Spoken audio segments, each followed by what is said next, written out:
1945, our B-29s began full-scale operations against Japan. 1,500 miles to targets and 1,500 miles back from bases at Saipan, Tinian, and Guam. Here, 21st Bomber Command concentrated its massive air power and planned the ultimate crushing defeat of Japan, down to the last bomb. Here was the beginning of the end of the road to Tokyo.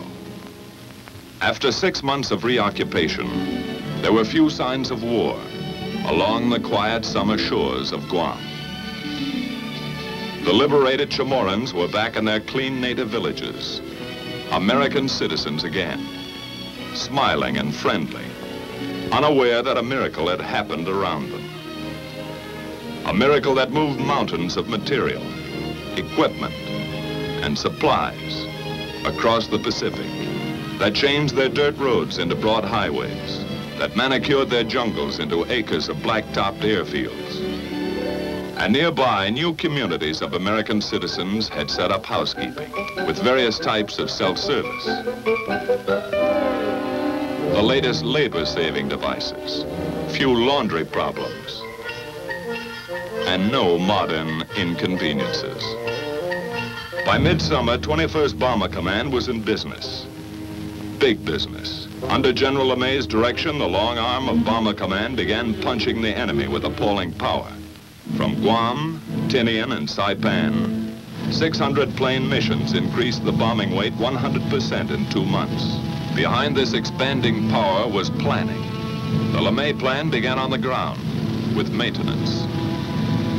Assembly line technique cut engine change time from 3 days to less than half a day. In shops and hard stands, ground crews worked day and night during the blitz weeks to keep more B-29s on the line. By July, LeMay's Bomber Command is an efficient, well-oiled, well-drilled machine of destruction. Here's a vital cog of that machine, 11 men and a bomber. While they wind up for action, let's find out where they're going and some of the things they're going to do and why and with what. How do they set up the longest, toughest bomber mission in history? It began about 12 hours ago in the war room at Guam, with General LeMay and his staff receiving a report on tomorrow's weather in Japan. Tomorrow's forecast is typical. Nagoya, 8/10 cloud above 10,000 feet. In the east, Tokyo area will be 6/10 at 22,000, 3/10 at 14,000 feet, closing up solid after 11 a.m. Osaka and everything west is reported completely socked in. How will the general solve that one? His B-29s are up against a blank wall except for a possible opening around Tokyo. The old man considers every vital factor and makes his decision. 4 wings will strike Tokyo at 10 o'clock. They'll go in under that weather and bomb at 12,000. Now it's a question of target selection. First priority in the Tokyo area is number 573. Intelligence informs the general that 573 is already 3/4 destroyed. At the moment, number 574, still untouched, would seem more important. Operations checks the tactical plan for 574. General LeMay orders the required changes, okays the target, and commits all executive details to his staff.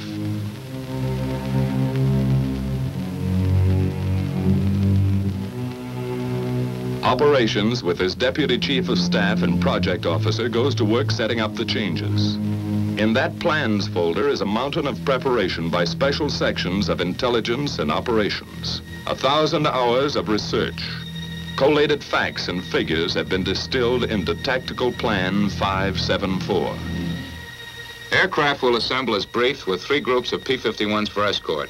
Smoke markers at 1-minute intervals will be dropped by lead planes to expedite departure from assembly point. 1 squadron each wing will carry M47 incendiary clusters. Balance of squadrons, 500 and 1,000-pound GP bombs fused a quarter-second nose and tail. Altitude of attack, 12,000 feet. Planes of 314th Wing will carry capacity fuel loads of approximately 7,300 gallons per plane. Calibrated airspeed of 210 miles per hour will be flown by all aircraft on bombing run. Radar landfall 3450 north and 140 east will be the same for all planes to afford a good land-water contrast checkpoint. The Navy is requested to furnish the following facilities for air-sea rescue purposes. 3 surface vessels to proceed to positions X. 4 submarines assigned to lifeguard duties at positions Y. 2 Dumbos to orbit at stations Z. 4 B-29s will orbit as super Dumbos at the following positions. Each section of the plan is double-checked. To supervise certain aspects of planning, Lieutenant Colonel Catton, a former lead crew pilot, was recently brought over to staff as project officer. This officer's extensive combat experience now helps to iron out operational kinks. He will accompany this mission to observe new smoke signals at assembly point. A field order is now dispatched to the wings. Takeoff time is flashed to the controller, who coordinates the vast network of communications gathered here at the heart and nerve center of command. Here in the control room, status panels and a mission board are maintained to show at a glance the countless up-to-the-minute details of all daily operations. Prior to takeoff, each mission is set up on the board to afford a visual progress of the flight, from takeoff to target and return. Colored yarns, one for each wing, are laid out to indicate the flight lines, which pass close to Iwo Jima, the halfway point.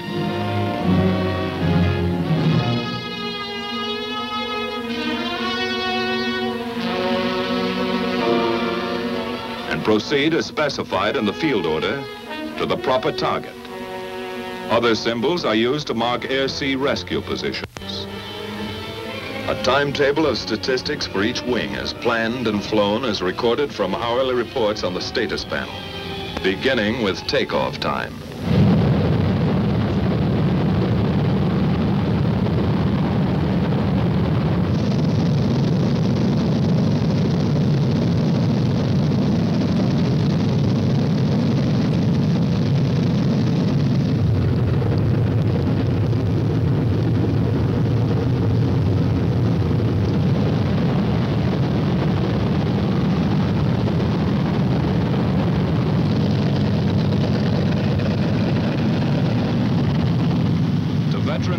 It's just another day's work. One more 1,500-mile haul up and down the ruddy Pacific. 15 hours, 7,000 gallons, 4 engines, 11 guys. Knock wood. A water jump across 20 degrees of the globe. A continent of ocean. Destination, Tokyo. It's like taking off in Mexico for targets in Canada. The 314th is airborne. 145 planes, 1 minute apart, 67 tons each.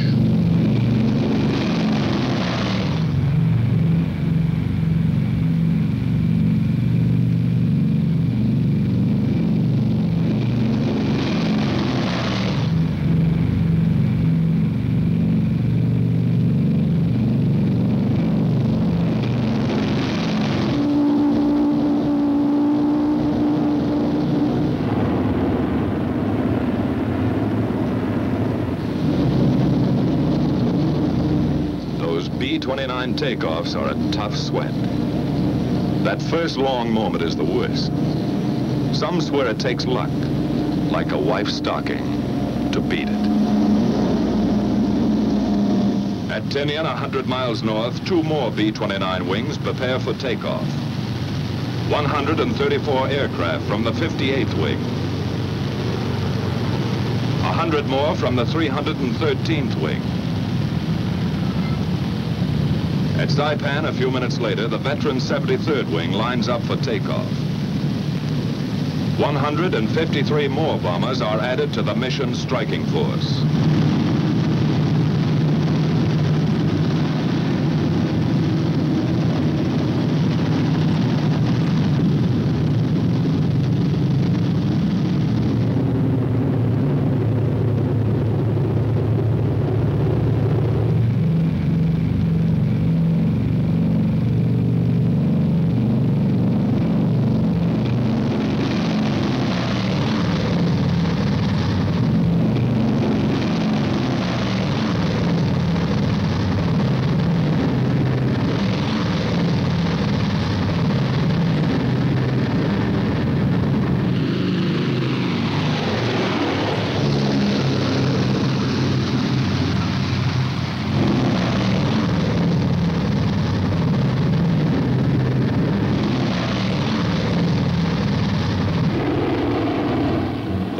B-29 is airborne at 1540.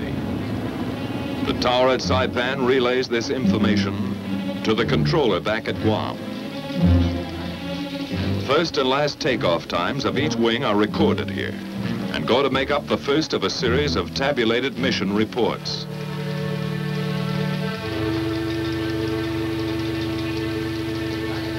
Copies of these reports are dispatched to headquarters, Washington, and posted on the control room report board.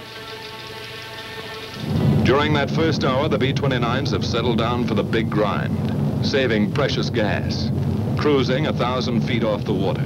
Ability, experience, confidence ride in each plane. A plan of action for 11 men trained and tested to function as one. The navigator sets the course, logging island checkpoints as they climb past the Northern Marianas. Pagan, Assumption, Morgue, the Pohores.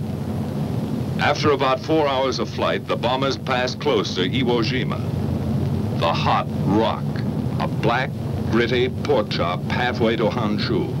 8 square miles bought and paid for by our Marines.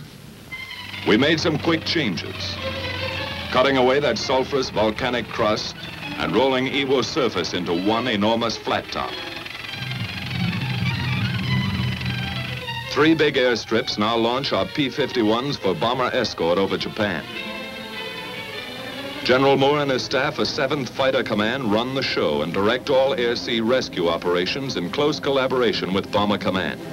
A last-minute briefing check, just to make sure today's fighter escort knows all air-sea rescue positions.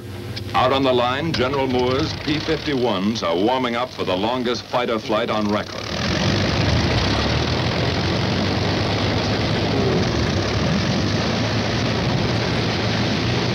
Seven hours on one engine, extra belly tanks, extra nerve and stamina in the cockpit.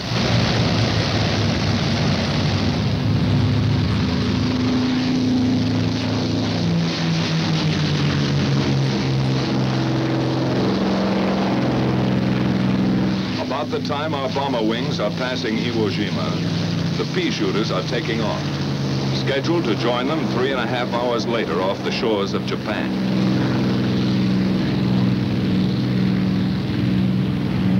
After a rendezvous at Kita, the P-51s head for assembly point, led by B-29s designated as navigator ships. Farther west, our bomber wings grind ahead on the last lap to the Empire. Reports to the controller back at Guam give their flight position, which is kept up to the hour on the mission board. Still at low altitude, the B-29s are approaching the bad weather belt, where unreported storms and cold fronts appear suddenly across the bomber course. Pilot to crew, we're going to start our climb. Check oxygen equipment.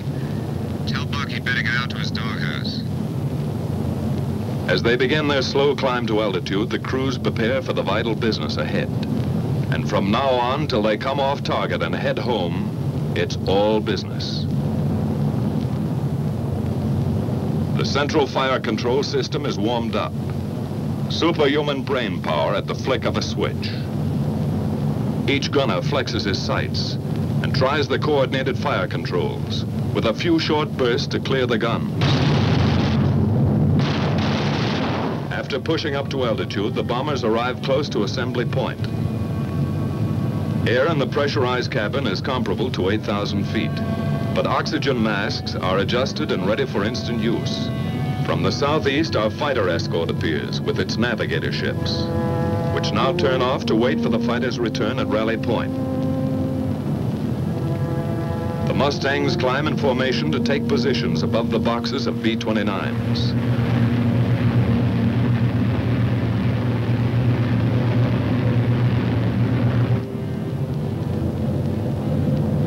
Lead bombers begin to circle, dropping the new smoke markers for assembly. The project officer observes this part of the tactical plan in action.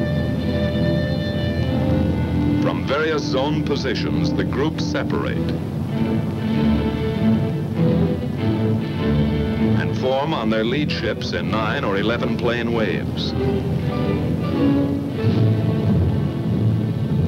which head for initial point. The big parade is on.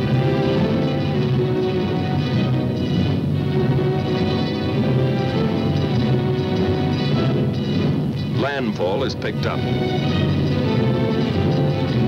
along with the first flak burst from enemy coastal batteries.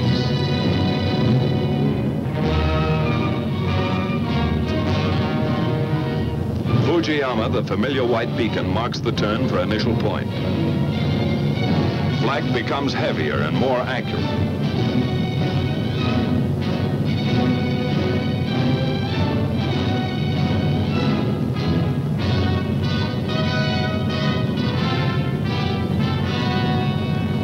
And now the first Jap snoopers appear, diving head-on into the formations.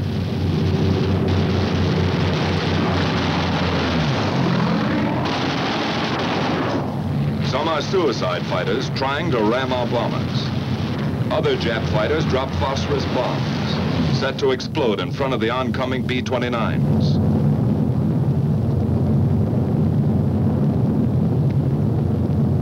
Our P-51s go out after them and know they're tangling with experts. The P-51's job is to protect the B-29s. But some of those Jap fighters filter through and meet the blast of bomber guns.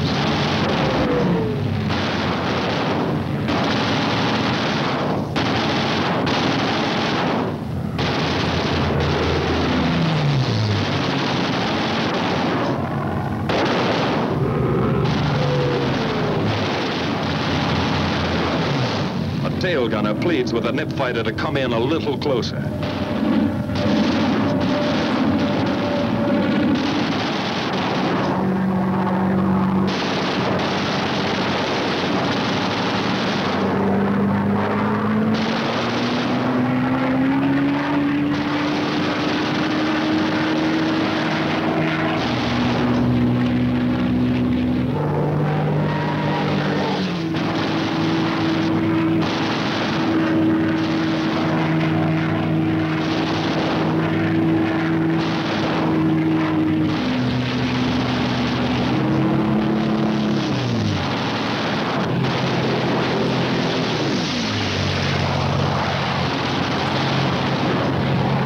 From the turn at initial point, the tight bomber waves move steadily on and get ready for business. Flak and fighters fall off. But those clouds are beginning to close in and it looks worse ahead. Then just east of Hachioji, the Tokyo area breaks clear. The bombardiers begin to draw a bead on 574. Their planes sit tight for the bombing run. Here's where we pay off.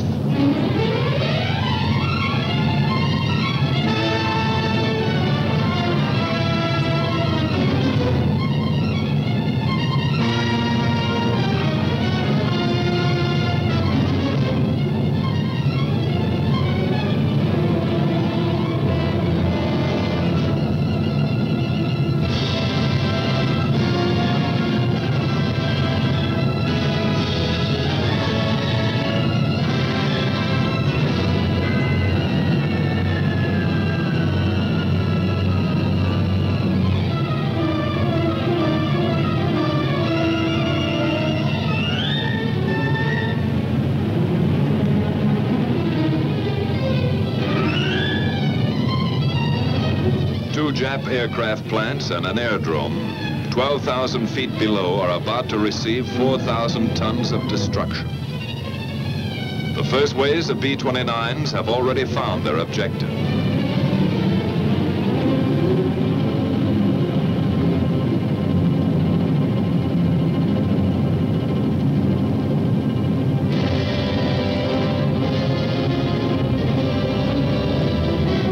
Succeeding bomber groups add their devastation to the smoking targets.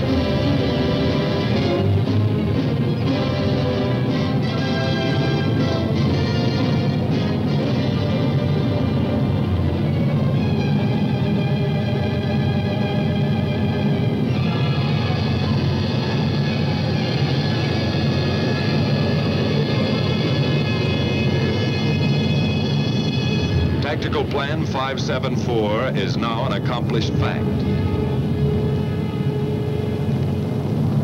The bombers turn and go downwind, across the burnt acres of Tokyo.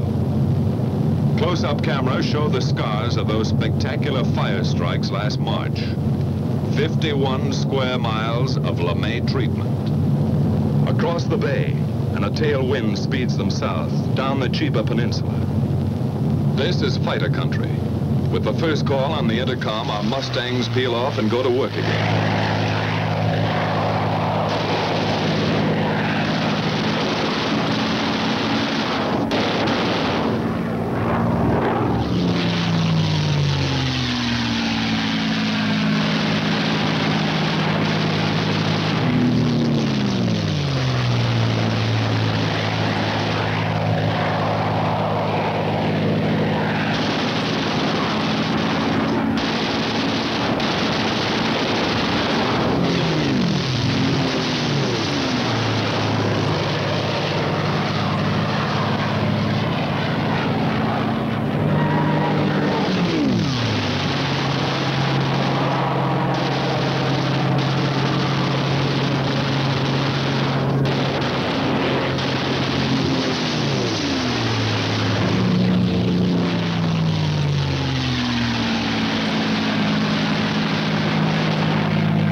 With the big bombers homeward bound, our P-51s drop down for strafing runs, concentrating on definite objectives from here to the enemy coast.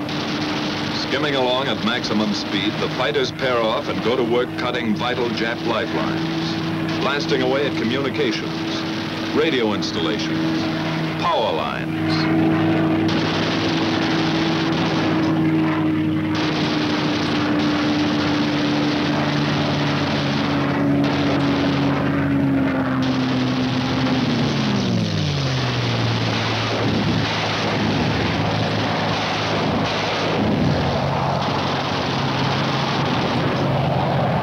Swooping down on enemy transportation, railroads, marshalling yards, small suburban factories.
the shipping targets.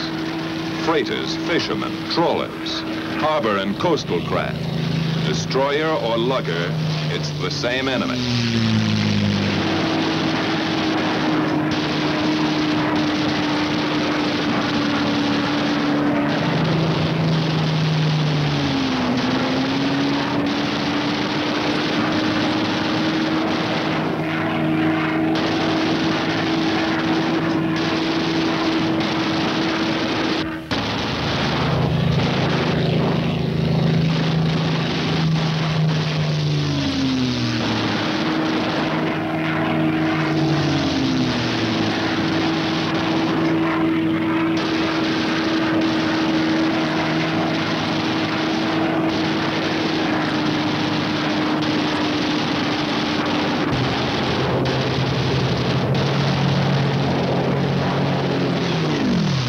After strafing, our fighters climbed back to Raleigh Point and the waiting B-29 Navigator planes. With the first sight of Iwo, fuel gauges are down close to empty, but fighter spirits begin to rise. They wind up and finish with a kick, coming past Suribachi at whiplash speed, and zoom into their victory rolls. Once over for each Jap kill.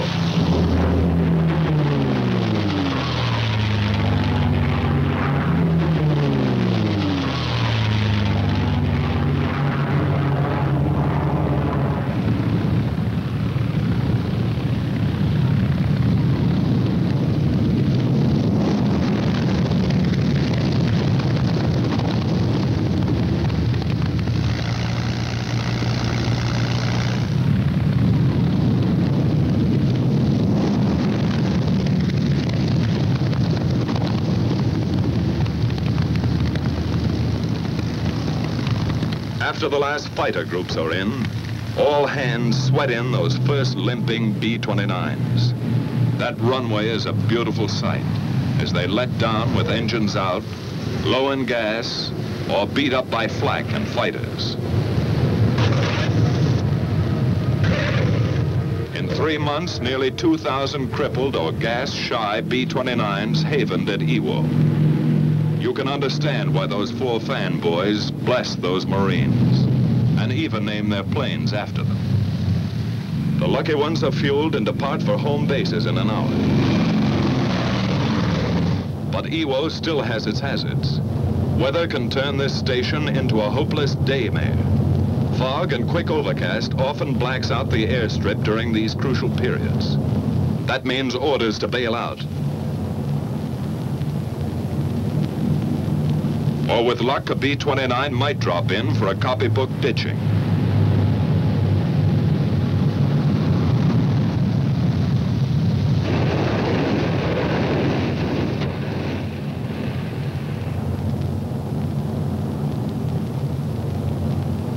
From here you can see how the cloud cover up there smothers the runway and realize what one pilot went through. Sometimes a battle-scarred bomber staggers back to Iwo, only to flatten out at the last heartbreaking second.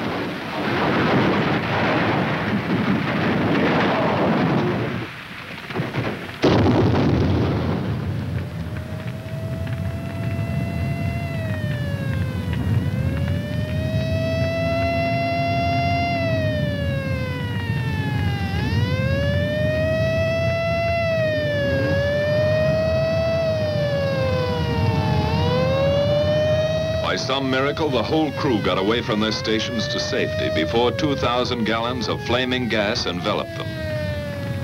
Firefighters risked their lives to save the ship. This, too, takes courage beyond the line of duty. Far to the south, most of the wings are nearing their bases. Exhausted crews wait out the last endless hour, when time seems to stop. Their position is radioed in, and the controller gets word of the approaching flight.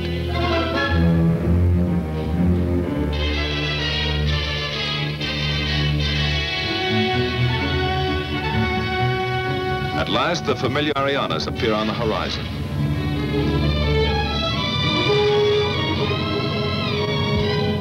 The bombers fly across Guam and turn into the landing pattern.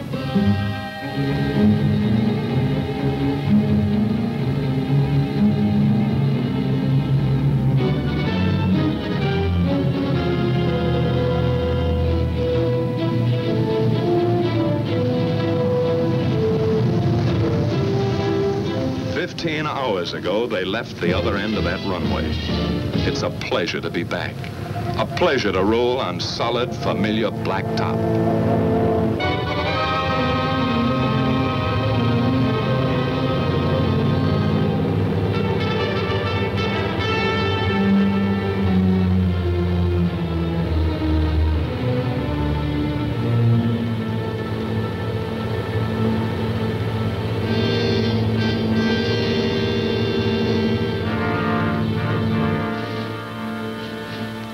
It's good to feel the sudden, humid heat, to be among the living, swapping details with the ground crew.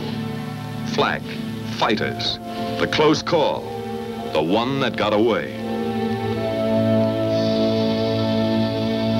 But some of those B-29 crews won't be able to talk it over today. 11 men and a bomber that didn't quite make it.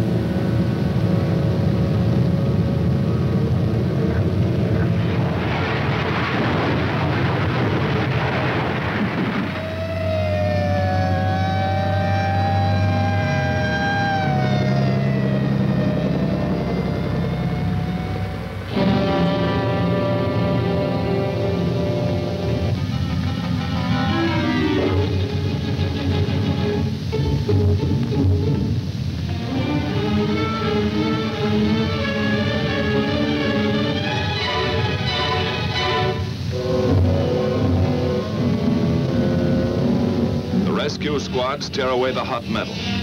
Somehow in that burning wreckage, a man has lived to feel those eager, gallant hands. 1 life saved and 10 lost. That's part of today's toll.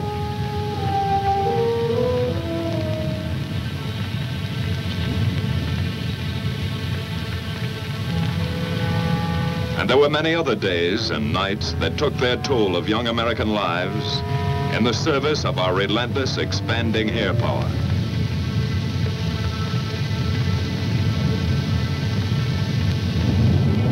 By the end of July, our B-29s had all but obliterated the enemy's ability to make war.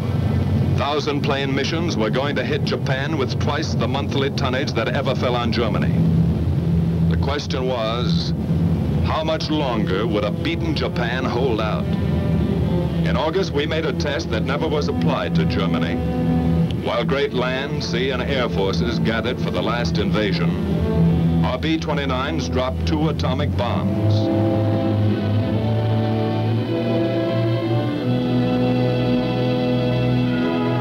Which hastened the surrender of Japan and saved untold thousands of American lives.